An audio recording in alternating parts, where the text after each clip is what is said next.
हाय फेफलर्स, welcome back to my channel. Video को start करने से पहले अगर अभी तक आप लोगों में से किसी ने मेरे चैनल को सब्सक्राइब नहीं किया है तो प्लीज़ चैनल को सब्सक्राइब, वीडियो को लाइक और नीचे कमेंट करते हुए ज़रूर बताइएगा कि आज का पार्ट आप लोगों को कैसा लगा। तो चलिए लव विथ मिसअंडरस्टैंडिंग के नेक्स्ट पार्ट को स्टार्ट करते हैं। लास्ट पार्ट में हमने देखा था कि सारे का जो कॉम्पिटिशन था कंप्लीट हो चुका था और फाइनली विनर भी अनाउंस हो चुके थे और विनर कोई और नहीं, हमारे विंग और लानवांग जी ही थे। अब आई थी इन लोग के अवार्ड की बारी। अवार्ड 2 थे और प्राइज़ सिर्फ एक ही था, यानी कि प्राइज़ एक्चुअल में कोई स्पेशल पर्सन के एंड से नहीं दिया जाना था। वो सारे के सारे कॉलेज के एंड से सिर्फ कुछ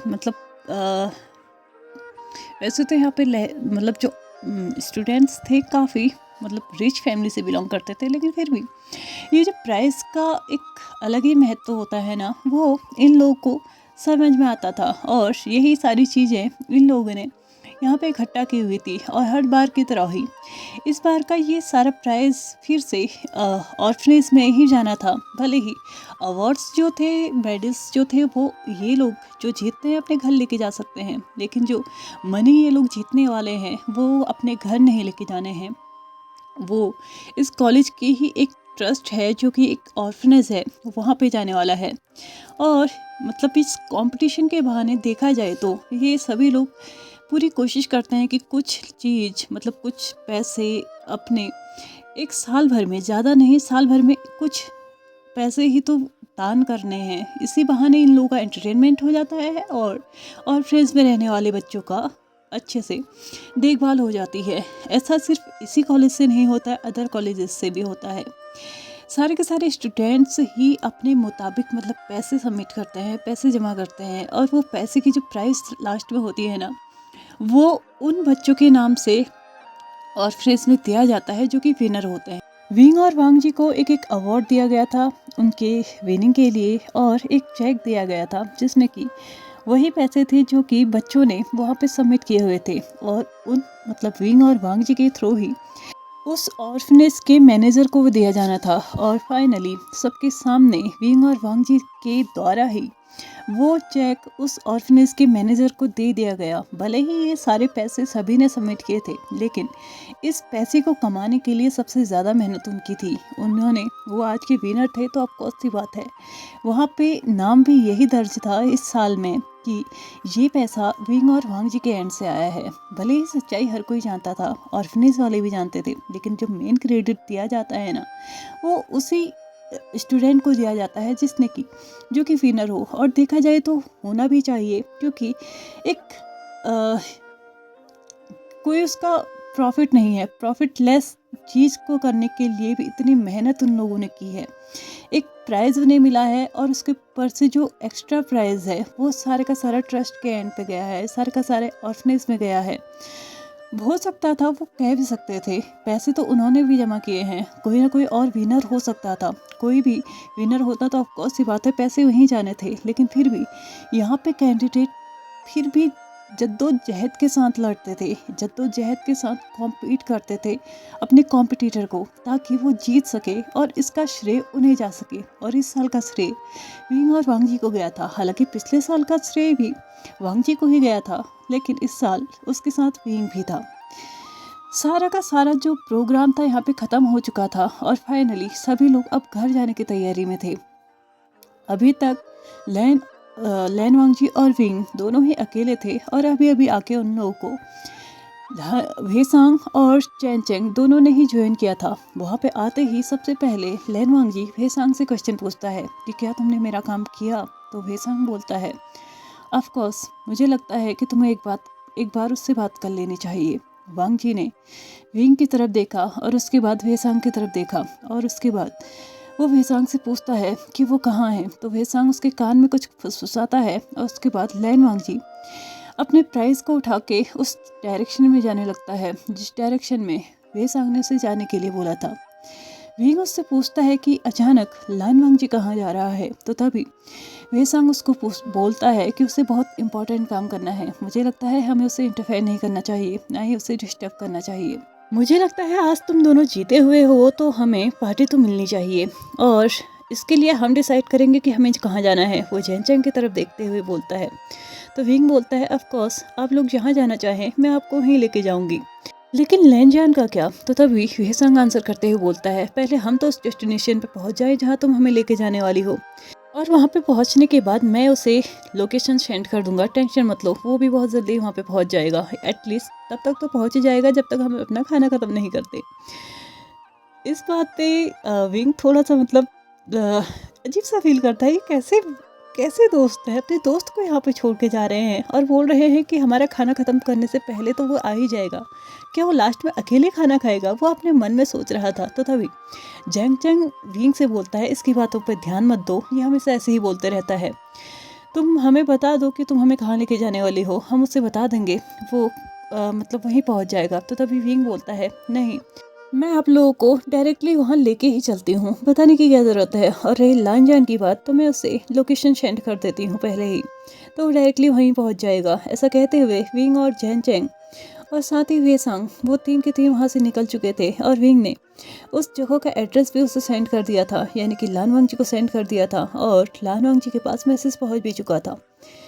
विंग, जैन चैंग और वेसांग कॉलेज से बाहर निकल चुके थे। दूसरी तरफ लानवांग जी था, जो इस वक्त एक रूम में था, क्लासरूम में था, और एकदम सुनसान वहाँ का माहौल था। सामने चेयर में एक लड़की बैठी हुई थी, और वो कोई और नहीं, लिंग जाओ थी। एक छोटा सा फ्लैशबैक यहाँ पे हम ले लेते हैं। जब बात आती है, जब लैनवांग जी को समझ में आया था कि विंग के पानी में कुछ मिलाया गया था, तो उसको बहुत बड़ा डाउट होता है उसके कॉम्पिटिटर्स पे। कॉम्पिटिटर्स बाकी कोई ज़्यादा इतने सीरियस नहीं थे, और इतना घिनौना काम कोई और नहीं कर सकते। और देखा जाए तो हर किसी को अगर करना होता, हम करना भी होता, तो लानवांग जी को भी करता, लेकिन लानवांग जी पे कोई भी अटैक्स नहीं हुए थे। ऐसा कुछ भी लानवांग जी के साथ नहीं हुआ था, और ना ही लानवांग जी किसी भी चीज़ से सस्पेक्ट हुआ था। ये सब कुछ सिर्फ विंग के साथ हुआ था। तो लानवांग जी का दिमाग सिर्फ और सिर्फ लिंगजाओ के ऊपर जा रहा था कि कहीं ये सब कुछ उसने तो नहीं किया है। तो जब विंग के एंड से उसे ये पता चला कि उसने किसी प्यून से कह के ही कैफेटेरिया के फूड काउंटर से ही इस पानी को मंगवाया था, हाँ ये बॉइल्ड वाटर था, लेकिन ये किसी प्यून के थ्रू ही आ रहा था, तो उसने उस प्यून का पता लगवाया। खुद से नहीं लगवाया, उसने वेसांग को ये सारा काम हैंड ओवर किया था, और वेसांग ने इस पूरे प्रोग्राम को ख़त्म होने से पहले ही सब कुछ पता कर लिया था, और लिंगजाओ को एक रूम के अंदर बंद भी कर दिया था, क्योंकि वो समझ चुका था कि उस प्यून को पैसे देके लिंगजाओ ने ही कुछ ऐसी दवा उसमें मिला दी थी विंग के पानी में, जो कि पिछले 4 दिनों से उसे डेली वो पी रहा था, लेकिन उसके घर जाके सेल्फ केयर की वजह से उसे ज़्यादा इफेक्ट नहीं हो रहा था। लेकिन आज जब वांग जी ने ये सब कुछ वो पानी पिया, और उसके बाद उसने कोई भी सेल्फ केयर नहीं की थी, तो उसके गले में थोड़ा दर्द ज़्यादा था एज कम्पेरिजन विंग, उसके गले में थोड़ा दर्द ज़्यादा था। लेकिन लिंगजाओ ने कभी भी ये नहीं सोचा था कि सेम चीज़ वो वांग जी के साथ भी हो जाएगी, यानी कि जो चीज़ वो विंग के साथ करना चाह रही है वो वांग जी के साथ हो जाएगी। उसने ऐसा बिल्कुल भी नहीं सोचा था। इस वक्त भी वांग जी उस लड़के से, यानी कि लिंगजाओ से, बस ये पूछ रहा था कि उसने ये सब कुछ क्यों किया, और लिंगजाओ बार बार इस चीज़ से डिनाई कर रही थी कि उसने ऐसा कुछ भी नहीं किया। लास्टली वांग जी चिल्लाते हुए बोलता है कि क्या तुम मुझे बताने वाली हो कि तुमने ये सब कुछ क्यों किया? क्या तुम्हें सिर्फ कंपटीशन से मतलब था, या फिर कोई पर्सनल इश्यूज तुम विंग के साथ निकालने की कोशिश कर रही हो? तो तभी लिंगजाओ अब फाइनली चिढ़ चुकी थी, बार बार विंग का नाम लानवांग जी के मुंह से सुनते ही उसको बचपन से लेके अभी तक वो सिर्फ इम्प्रेस करने की कोशिश कर रही है। वो अपना फाइनेंशियल स्टेटस दिखा के उसको इम्प्रेस करने की कोशिश कर रही है, अपना रेपुटेशन दिखा के इम्प्रेस करने की कोशिश कर रही है, अपने फिगर के थ्रू भी उसने उसे इम्प्रेस करने की कोशिश की है। अपने चाल ढाल रंग रूप हर एक चीज़ को उसने आजमा लिया था, लेकिन फिर भी उसके मुंह से एक बार भी लिंगजाओ का नाम प्यार से नहीं निकला था। लेकिन ये विंग, जो कि कुछ महीनों पहले ही, कुछ भी नहीं, सिर्फ 1-1.5 महीने पहले ही उसके साथ आया है, उससे मिला है, ये इतनी ज़्यादा बातें उसकी कर रहा है उस लड़की से। सच में लिंगजाओ को इस वक्त बहुत ज़्यादा चिढ़ होने लगी थी। ये तो एक नॉर्मल सी बात हो गई थी कि उसकी पानी में उसने कुछ दवा मिलाई थी। अगर लिंगजाओ को इस चीज़ के लिए फ्रीडम दी जाए ना कि किसी एक पर्सन को तुम मार सकते हो, तो शायद वो सिर्फ और सिर्फ विंग ही होगी। वो अपने आप से ही चिल्लाते हुए बोलती है, क्या तुम विंग का नाम लेना अपने मुंह से बंद करोगे? क्या मैंने आज तक तुम्हारे लिए कोई एफर्ट्स नहीं डाले हैं? क्या तुम्हें नहीं दिखाई देते मेरे एफर्ट्स? तुम्हें बार बार उस लड़की की पड़ी रहती है, तुम्हें मेरे बारे में कुछ भी नजर नहीं आता है क्या? आखिर ऐसा भी क्या है उस लड़की में जो मुझ पे नहीं है, जो मैं तुम्हें नहीं दे सकती? एक बार ट्राई तो करके देखो, मैं हर एक चीज़ कर सकती हूँ तुम्हारे लिए। उसने वांग जी को छूना स्टार्ट कर दिया था। वांग जी को इस बात से बहुत ज़्यादा गुस्सा आने लगा था, क्योंकि वांग जी ने आज तक किसी का भी इसकी टच अपने पे अलाउ नहीं किया था, किसी को भी खुद को छूने की परमिशन नहीं दी थी। भले ही लिंगजाओ एक लड़की थी, लेकिन फिर भी वांग जी को इस वक्त सच में बहुत ज़्यादा गुस्सा आया था, और उसने लिंगजियाओ को खुद से धक्का देते हुए बोला कि आज के बाद ये गलती मत करना, मेरी परमिशन के बगैर मुझे छूने की गलती मत करना। तो लिंगजियाओ चिल्लाते हुए बोलती है, अच्छा मैं तुम्हें नहीं छू सकती तो क्या वो लड़की तुम्हें छू सकती है? क्या वो सिर्फ एक विंग ही ऐसी लड़की है जो तुम्हें छू सकती है? मुझ में क्या कमी है? वो फिर से चिल्लाते हुए बोलती है। तो वांग जी चिल्लाते हुए बोलता है, इंसानियत, इंसानियत की कमी है तुम में। तुम एक लड़की होते हुए भी एक लड़की को कैसे हार्म कर सकती हो? कैसे कैसे उसे इतनी तकलीफ दे सकती हो? खुद को लड़की कहने का अधिकार रखती हो तुम? तुम्हें क्या तुम्हारी स्किल्स पे बिल्कुल भी भरोसा नहीं था? क्या तुम्हें लगता है कि तुम्हें वो लड़की आके हरा सकती है? क्या तुम अपने स्किल्स को अच्छा बनाने की बजाय उसको नीचे गिराने में ज़्यादा ध्यान देती हो? तुम्हें क्यों ये सब कुछ नज़र नहीं आता है कि तुम खुद में ही कितना गिरते जा रही हो?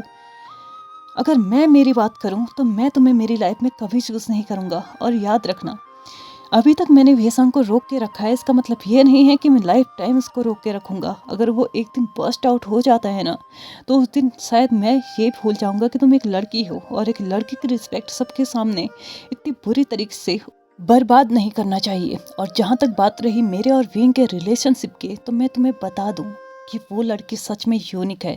और अगर तुम्हें जानने का इतना ही शौक है तो मैं तुम्हें बता ही देता हूँ कि मैं उसे पसंद करने लगा हूँ, और उसकी जगह तुम्हें तो क्या, दुनिया में मैं किसी को भी नहीं दे सकता, किसी को भी नहीं। और उम्मीद करता हूँ कि नेक्स्ट टाइम तुम मुझसे दूर रहोगी, और विंग से भी। हालांकि इस बार की गलती भी तुम्हारी छोटी नहीं थी, वो माफ़ करने के लायक नहीं है। हो सकता था तुम्हारे मिलाए गए उस मेडिसिन से, उस दवा से कुछ भी इम्पैक्ट पड़ सकता था विंग पे, उससे बहुत ज़्यादा सफ़र भी करना पड़ सकता था, लेकिन फिर भी वो अभी ठीक है। तो मैं तुम्हें इसलिए माफ़ कर रहा हूँ, और मैं इसे कभी भी उससे नहीं बताने वाला हूँ कि ये सब कुछ तुमने उसके साथ किया है।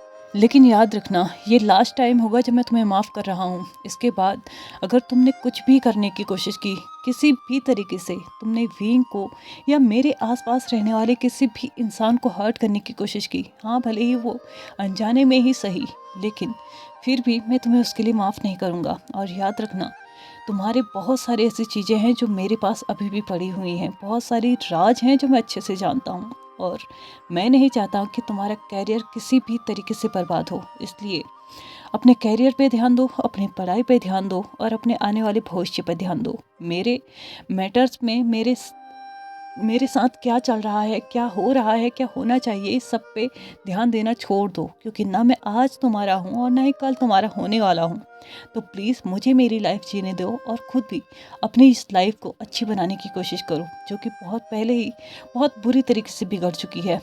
उम्मीद करता हूँ तुम्हारी बात को समझ गई होगी, और आइंदा ऐसा कुछ भी नहीं करोगे। तुम्हें तुम्हारी स्किल्स पे भरोसा होना चाहिए, क्योंकि लास्ट ईयर जब ये कंपटीशन हुआ था, भले ही तुम्हें प्राइज़ नहीं मिला था, किसी भी तरीके का मतलब कोई पोजीशन नहीं मिली थी, लेकिन फिर भी हर किसी ने तुम्हारी बहुत ज़्यादा तारीफ़ की थी। तुमने अपनी सिंगिंग से सच में बहुत अच्छा प्रदर्शन किया था। लेकिन प्लीज़ प्लीज़ अपने स्किल्स पे ध्यान दो, अपने आप को इम्प्रूव करने की कोशिश करो, ना कि किसी को नीचे गिराने की। अगर तुम ऐसा करते रहे ना, तो तुम कब कितने नीचे गिर जाओगे तुम्हें खुद भी नहीं पता चलेगा, और उस वक्त उठाने के लिए तुम्हारे आसपास तुम्हें कोई भी नहीं होगा। प्लीज़ इस बात को समझो, और अपने कैरियर को इतने डार्कनेस में मत लेके जाओ कि तुम कभी भी उजालों की तरफ ना बढ़ पाओ। मैं तुम्हारा कभी नहीं होने वाला, इसलिए मेरा पीछा भी प्लीज़ छोड़ दो।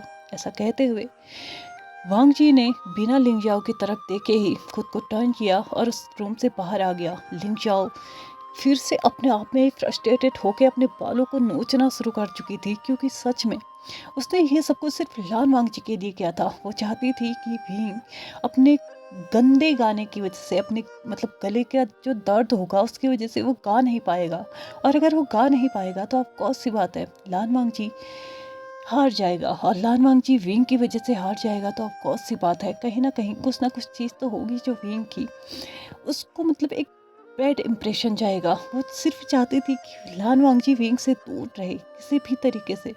वो लान वांगजी को बचपन से प्यार करती है, तब से प्यार करती है जब वो फर्स्ट स्टैंडर्ड में थे, और लगभग हर स्कूल उन्होंने, हर एक चीज़, जितने भी स्कूल उन्होंने चेंज किए ना, वो साथ ही किए। हर एक क्लास में वो सेम ही रहे हैं, एक साथ ही पले बड़े हैं। हाँ, उनकी फैमिलीज़ के पहले जो बिजनेस रिलेशनशिप थे काफ़ी अच्छे रहते थे, लेकिन कुछ सालों से वो भी अच्छे नहीं चल रहे थे, क्योंकि मे बी लिंगजाओ के फैमिली में ऐसा कुछ हुआ था जिसकी वजह से ऑलमोस्ट सभी लोगों ने लिंगजाओ की फैमिली से बिजनेस रिलेशंस भी तोड़ने की सोच ली थी, या फिर बहुत सारे लोगों ने तोड़ भी लिया था। लेकिन फिर भी वांग कॉरपोरेशन को बीट कर पाना इतना भी आसान नहीं था। वो आज भी चाइना के टॉप 10 कंपनीज में से एक में आता है, और अभी भी उनकी रेपुटेशन बिल्कुल वैसे की वैसी ही पड़ी हुई है। शायद वो बात उस वक्त दब चुकी थी, इसलिए अभी तक वांग कॉरपोरेशन पे ज़्यादा कोई असर नहीं पड़ा था। लेकिन उनकी फैमिली में क्या हुआ था, मे बी वेसांग और लान वांगजी जानते हैं, जिसकी वजह से लान वांगजी तो ज़्यादा वायलेंट नहीं रहता था लिंगजाओ के साथ, लेकिन फिर भी वेसांग हमेशा ही इस बात का फ़ायदा उठाया करता था। उसे जब भी लिंगजाओ को डराना होता था, वो हमेशा ही इस बात का फ़ायदा उठाता था, और उठाए भी क्यों ना, क्योंकि उसका खुद का भाई उस चीज़ का आई विटनेस था। और ऑफकोर्स सी बात थी, ये चीज़ें जितना और लोग जानते थे उससे कहीं ज़्यादा नी फैमिली जानती थी। तो ऑफकोर्स सी बात है, वांग फैमिली नी फैमिली से तो डरेगी ही डरेगी। लेकिन वो बात है क्या, अभी तक हम कोई नहीं जानते। खैर, इन फ्यूचर वो भी पता चल ही जाएगा। राज कभी भी राज नहीं रहते। दूसरी तरफ विंग, वेसांग और जैनचेंग उस जगह पे पहुंच चुके थे जहाँ पे विंग उनको लेके जाने वाला था। यानी कि विंग आज उन लोगों को एक ऐसी जगह लेके गया था जो उन लोगों ने शायद ही आज तक देखी हो।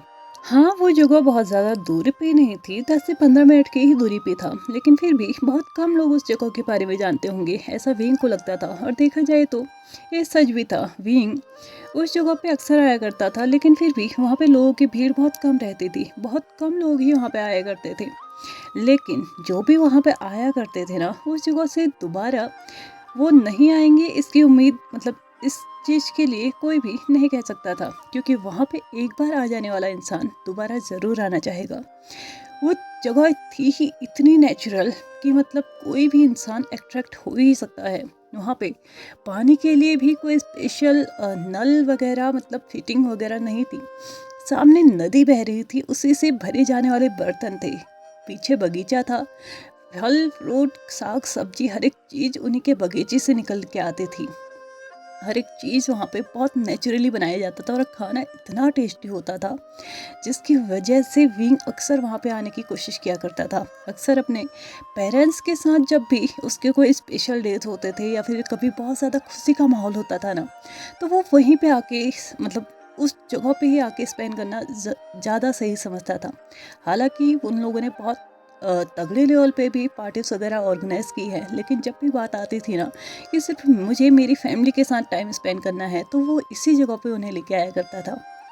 और फैमिली के बाद अगर कोई उसके इतने करीब आए हैं तो वो ये तीनों ही थे। तो अब कौन सी बात थी, आज भी विंग बहुत ज़्यादा खुश था, क्योंकि उसने वो कर दिखाया था जो कि उसे लगा था कि वो नहीं कर पाएगा। वैसे ये नॉर्मल कोई बहुत बड़ी बात नहीं थी विंग के लिए फ्लूट बजाना या गाना गाना, लेकिन गले में दर्द होने के साथ साथ उसने ये कर दिखाया था, तो ये उसके लिए बहुत बड़ी बात थी, जो कि उसको खुद में ही आज प्राउड फील करा रही थी। और इस जगह पे आने का उसका मूड भी था, इसलिए वो सभी को लेके वहीं पे जाने की सोचता है। और वो वहाँ पे पहुँच भी चुके थे। वहाँ पे पहुँचते ही जैनचंग और वेसांग की तो भैया हवाइयाँ उड़ चुकी थी। उन्होंने सच में इतना ब्यूटीफुल सा प्लेस आज तक कभी नहीं देखा था। उन्होंने लग्जरी से लग्जरियस रिजॉर्ट देखे थे, कहा जाए तो उन्होंने दुनिया के हर एक ऐसो आराम देखे होंगे, लेकिन इस जगह को उन्होंने आज पहली बार देखा था। और देखते ही जो उनकी हालत थी ना, उसको देखने के बाद विंग एकदम सेटिस्फाइड था कि हाँ, उसने जो डिसीजन लिया था इन लोगों को यहाँ लेके आने का, वो कम्प्लीटली सक्सेस रहा। 15 से 20 मिनट तक उस जगह को अच्छे से देख लेने के बाद, चारों तरफ घूम लेने के बाद, अब वो आके एक टेबल पे बैठ जाते हैं। वहाँ पे आते ही उनको सिर्फ कॉफ़ी ही सर्व की गई थी। अभी तक ना उनका खाना आया था और ना ही लान वांगजी, इसलिए वो दोनों का ही अभी वेट कर रहे थे। और 10 से 15 मिनट और निकल जाने के बाद फाइनली वांग जी भी वहाँ पे पहुँच चुका था। और वांग जी अगर वहाँ पे आ गया है तो अब हे सांग और जैन चेंग को उम्मीद होगी थी कि अगर वांग जी आ गया है तो खाना भी आ ही जाएगा। कॉफ़ी जो उन्होंने टेस्ट की थी ना वो बहुत ज़्यादा ज़बरदस्त थी। वो तो बिल्कुल इस लेवल की थी ना, उनका तो मतलब तन बदन एकदम फ्रेश हो चुका था। और अब वो बहुत ईगरली, बहुत उत्सुकता के साथ सिर्फ और सिर्फ खाने का इंतज़ार कर रहे थे। लेकिन मे बी आज उनकी किस्मत में इतना अच्छा खाना नहीं था, क्योंकि जब तक उनके सामने खाना आता इससे पहले ही कुछ और आ चुका था। और वो था वेसांग के फ़ोन में किसी का मैसेज, जिसे पढ़ते ही वो डायरेक्टली जैन चैंग को चिल्लाता है। वो डायरेक्टली चिल्लाते हुए जैन चैंग से पूछता है, जैन चैंग मुझे सच बताना है, तुमने क्या किया है? तुमने ऐसा क्या किया है कि हमारे ब्रदर तुम्हें और मुझे हमारे घर पे बुला रहे हैं? क्या किया है तुमने? सच बताना। तुम्हें पता है मुझे कितना डर लग रहा है। अगर मेरे ब्रदर ने तुम्हारी वजह से मुझे डांटा ना, सच में मैं तुम्हारा बुरा हाल कर दूंगा। सच में बताओ मुझे तुमने क्या किया है? तो चबी जैन चैंग बहुत ज़्यादा शॉक्ड होकर उसको पूछता है, क्या मतलब है तुम्हारा? मैंने क्या किया है? मैंने कुछ नहीं किया है। तो तभी वेसांग अपने फ़ोन को उन सब के बीच में रखते हुए बोलता है, अगर तुमने कुछ नहीं किया है तो मेरे ब्रदर तुम्हें क्यों बुला रहे हैं? वो उस फ़ोन को सबके सामने रख देता है और सभी एक साथ उसमें अपने अपने मन में ही उस मैसेज को पढ़ने लगते हैं, जो कि एक ब्रदर नाम के कॉन्टैक्ट से आया हुआ था और जिसके अंदर लिखा हुआ था, अगले आधे घंटे में अपने उस दोस्त जैन चैंग के साथ घर पहुंचो, वरना तुम्हारे लिए आज का दिन बहुत बुरा साबित होगा। जैसे ही उसने उस फ़ोन को उसके मतलब सबके सामने रखा तो सभी लोग उस मैसेज को पढ़ ही रहे थे, लेकिन जिसकी हवाइयाँ उड़ गई थी वो था जैन चैंग। और वो डायरेक्टली वेसांग की तरफ देखते हुए बोलता है, तुम्हारे ब्रदर ने मुझे क्यों बुलाया है? मैंने क्या किया है? मैंने कुछ नहीं किया। मैं कसम खा के बोलता हूँ, मैंने कुछ भी नहीं किया। प्लीज़ प्लीज़ अपने भाई को बताओ, मैंने कुछ भी नहीं किया है। तुम्हारे भाई को देख के तो मुझे मेरी माँ से भी ज़्यादा डर लगता है। तुम्हारे भाई मेरी माँ से भी ज़्यादा डेंजरस हैं।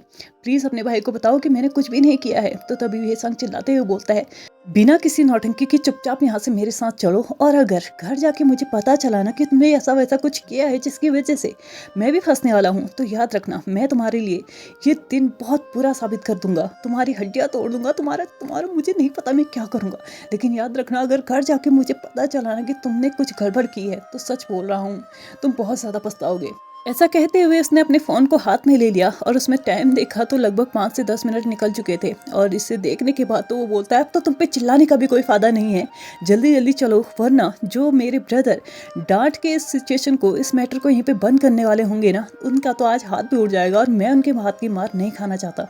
इससे अच्छा होगा चुपचाप चलो और जल्दी से जल्दी घर पहुँचते हैं। ऐसा कहते हुए उसने जैन चैंग को घसीटते हुए अपने साथ लेके गया और लगभग रेस्टोरेंट से बाहर निकल गया। दूसरी तरफ विंग और वांग जी बिल्कुल ऐसे उन दोनों को देख रहे थे कि भैया ये क्या चल रहा है, और वेसांग के भाई ने जैन चैंग के साथ उन्हें वहाँ क्यों बुलाया है।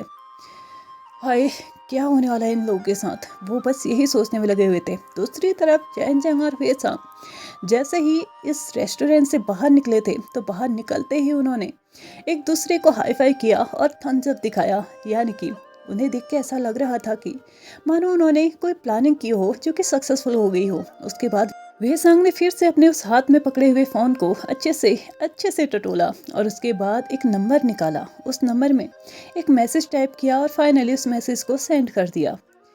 दूसरी तरफ लान वांग जी और विंग अभी भी उसी डायरेक्शन में देख रहे थे जिस डायरेक्शन से अभी अभी उनके दोस्त बाहर गए हैं। लेकिन तभी लान वांग जी के फ़ोन में भी एक मैसेज आता है, एक नोटिफिकेशन आता है। उसे देखते ही मतलब जैसे ही वो आवाज़ उन दोनों ने सुनी थी ना, तो उन लोगों ने उस डायरेक्शन को छोड़ के अब सीधे वांग जी के फ़ोन की तरफ देखना शुरू कर दिया। वांग जी ने अपने फ़ोन को पकड़ा और उस मैसेज को पढ़ना शुरू किया जो कि अभी अभी उसके पास आया था। और उस मैसेज में क्लियरली लिखा हुआ था कि हमने आधा काम कर दिया है, आधा काम तुम खुद कर लेना।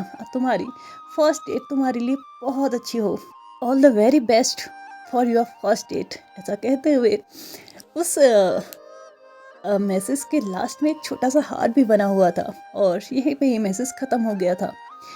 और मैसेज भेजने वाला कोई और नहीं, हमारे वेसांग महाराज ही थे। अब देखते हैं कि वेसांग और जैन चैंग ने जो आधी प्लानिंग करके रखी है उनको, उस आधी प्लानिंग को ये दोनों कैसे आगे लेके जाते हैं। लेकिन उसके लिए हमें नेक्स्ट पार्ट देखना होगा। तो चलिए आज के इस पार्ट को हम यहीं पे ख़त्म करते हैं। वीडियो पसंद आए हो तो please like share subscribe and comment करते हुए जाएगा। Thank you so much for watching my video and bye bye.